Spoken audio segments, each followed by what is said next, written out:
And Alan, we've also heard about the G5 joining discussions. Is that a recognition of the fact that the G8 can't solve all its problems on its own? Well, I think it is. I think they realise that they have to incorporate the five growing economies, and perhaps even wider than that when they get the major economy forum together later in the next few hours. Barack Obama will chair that, and that brings in also Australia, Indonesia, South Korea, Turkey and Spain. So it's a recognition that the G8 may be powerful, but it needs a bit more muscle, particularly from the developing nations. A key discussion in that, well, of course, will be climate change. Now, the G8 has said it wants to restrict the increase in global temperatures to 2 degrees Celsius, and also wants to cut emissions from the rich countries by 80% by 2050, and it's looking for the developing countries to commit to 50%. But the developing countries aren't going to sign up to that simply because they don't have a roadmap of how they're going to get there, and the G8 has been accused of lacking leadership here. They're also going to talk about aid. That's a very important issue. Joining me live now here is Thomas Deve from the United Nations Millennium campaign, which aims to eradicate poverty by 2015. Thomas, this has been a very bad summit for those who want to support your views. There have been more commitments with less deliverables. And we do meet at a time when the global financial crisis has been a wake-up call. And there is no way anybody at this moment will ignore the reality of the poor populations increasing in their misery. So the leaders who are meeting right now have no option but to come up with a bailout package for the millions of poor people in Africa, Asia. We have been waiting all along. And I think it's quite unfortunate that since 2005, Glen Eagles, the commitments and the deliverables are not matching. So people out there, especially in the Millennium Declaration, Millennium Development Goals, have indicated that 2015 is not too far. We have failed in the first 7 years, but there's still enough time to make sure that there is accelerated progress towards the achievement of Millennium Development Goals by 2015. So we should not lose hope, and the global financial crisis is a good wake-up call.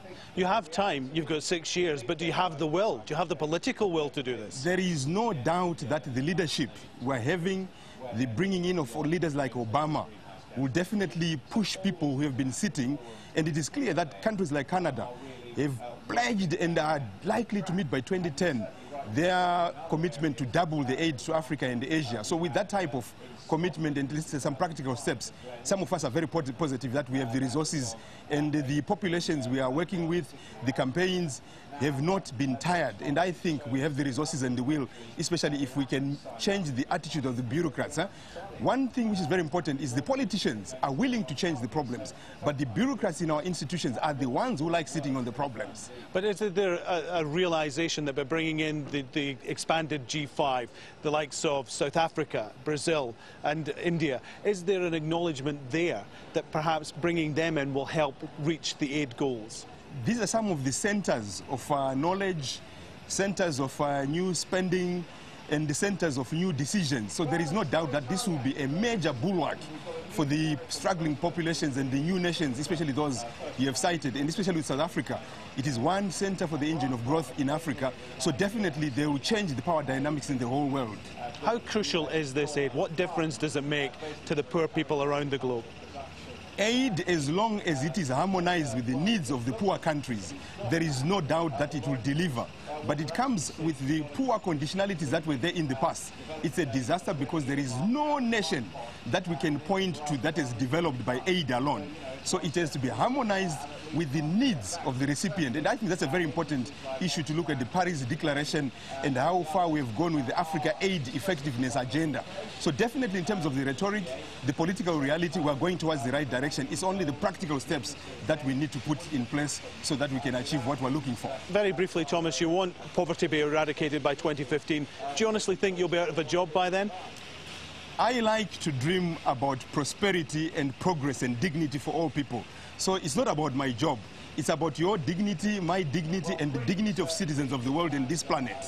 Thomas, thank you very much indeed for joining us live here in Rome. I know you've got a few meetings to go to later on today. And the G8 now sitting down, having talks about where they're going to go as far as the economic crisis is concerned. And then we'll move on to those wider discussions with the major economy forum, Barack Obama in the chair this afternoon. OK, Alan, thanks very much for that. Alan Fisher at the G8 summit in L'Aquila in Italy there.